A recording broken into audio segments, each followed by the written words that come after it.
병든 아들을 예수님께 데리고 온 아버지에게 예수님이 하신 유명한 말씀이 있습니다.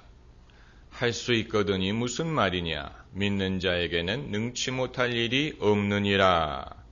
그 말씀을 듣고 그 아버지가 이렇게 외칩니다. 내가 믿사오니 믿음 없는 것을 도와주옵소서. 이 말 속에 그의 모순이 담겨져 있습니다. 믿음이 있다는 말입니까? 없다는 말입니까? 믿는다는 말입니까? 믿지 못한다는 말입니까?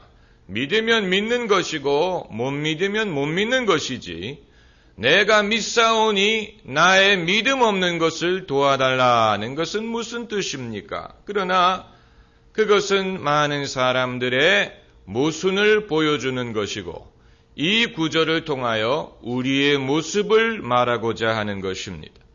우리 모두는 믿는 사람입니다. 믿는 사람이기 때문에 오늘 이 자리에 나와 앉아 있습니다.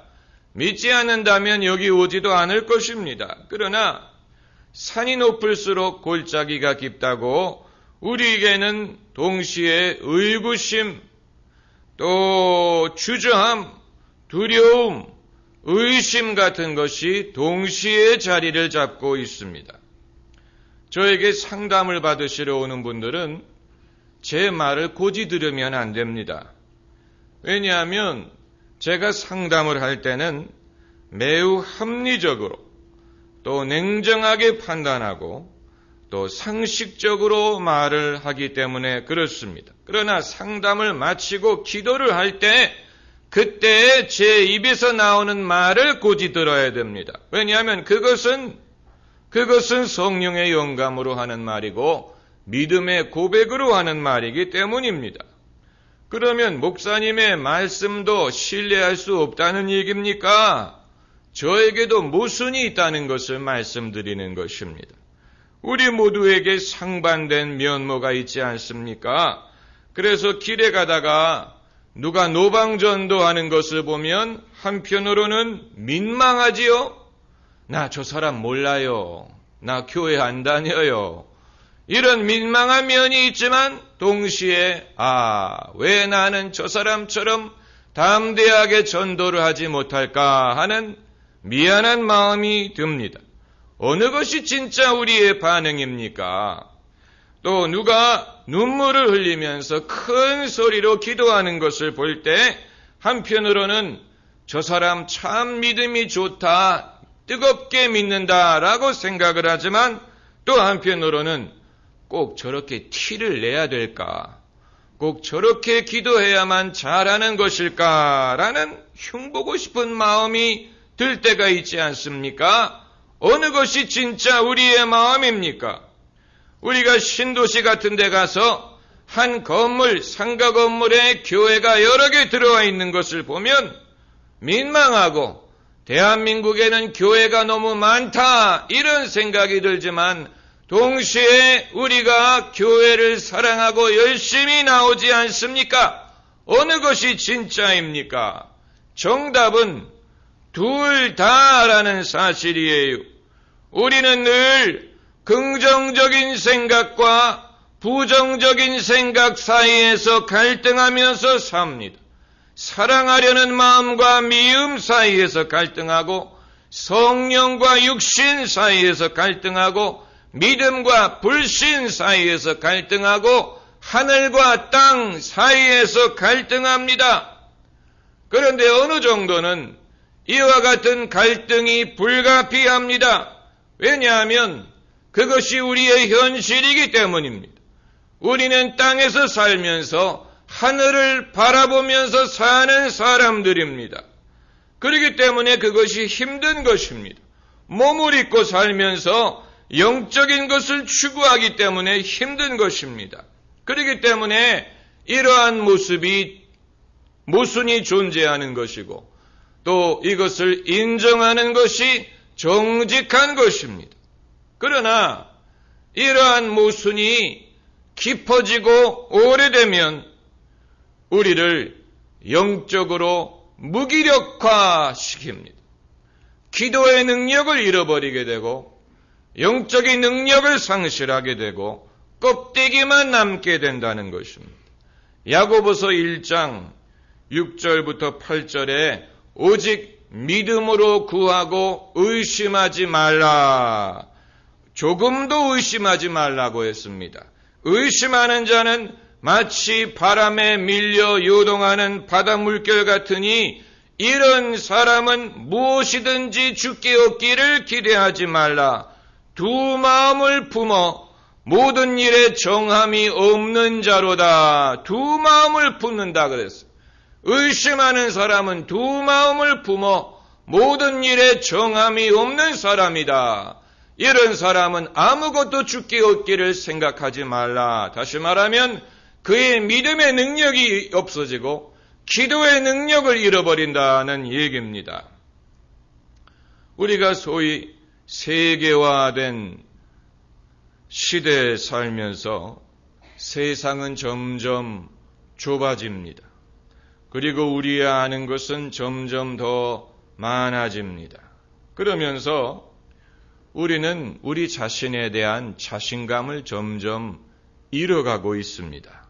왜냐하면 그만큼 눈치 봐야 될 일들이 많아지기 때문입니다. 가장 먼저 손해를 보는 사람이 누군지 아십니까? 남편들입니다. 남자들입니다. 며칠 전 신문을 보니까 가정의 돈 지출에 대한 권한이 점점 남편에게부터 아내에게로 넘어간다. 이건 새삼스러운 것은 아닙니다만은 통계적으로 증명이 된 것입니다. 그만큼 남편의 권한이 줄어들어 간다는 얘기입니다. 남편들이 불쌍하지요? 그는 남편들뿐만이 아니고 남자들이 다 그렇습니다. 요즘 남학생들이 남녀공학을 피한다고 하지 않습니까? 하도 여학생들에게 치여서 남자의 입지가 점점 좁아들어 간다는 얘기입니다.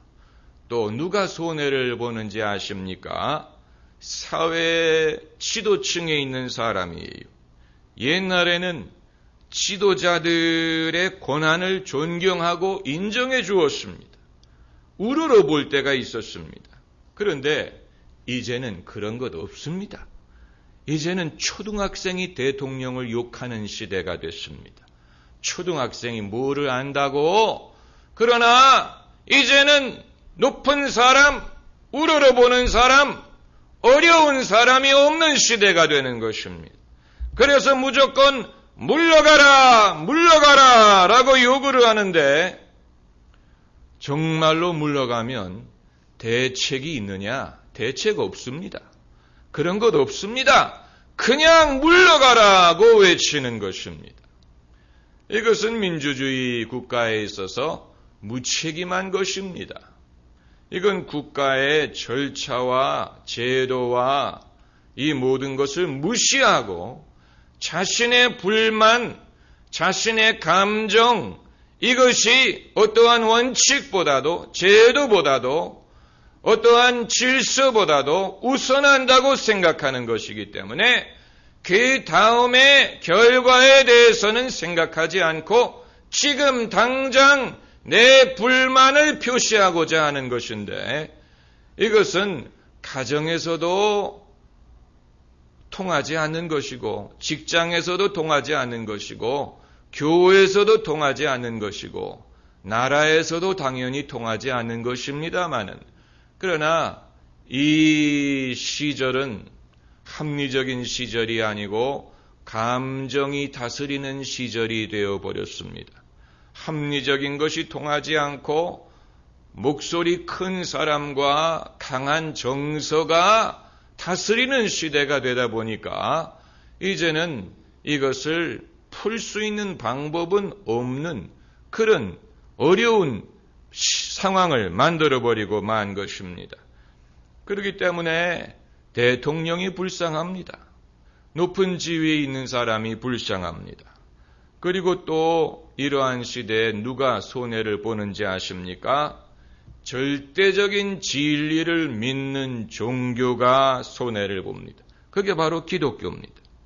다른 종교는 적당히 포용이든 타협을 말할 수 있지만 기독교는 우리가 믿는 교리에 대해서 절대로 타협할 수 없습니다. 그건 지금만 그런 것이 아니고 2000년 전에도 그랬고 구약 시대에도 그랬습니다. 왜 다니엘이 사자굴 속에 던져졌는지 아십니까? 그가 여호와 하나님에게 기도하는 것을 중단하지 않았기 때문에 그런 것입니다. 왜 다니엘의 세 친구가 풀무불 속에 던져졌습니까? 우상에게 절하기를 거부했기 때문입니다. 왜 베드로가 십자가에 거꾸로 매달려 순교했습니까? 예수님 믿고 섬기는 것을 거부하기를 부인했기 때문입니다. 왜 주기철 목사님이 순교했습니까? 일본 신사에 절하기를 거절했기 때문입니다. 지금 이 시대에만 기독교가 타협을 할 수 없는 것이 아니고 처음부터 그랬습니다. 이것은 기독교인들이 고집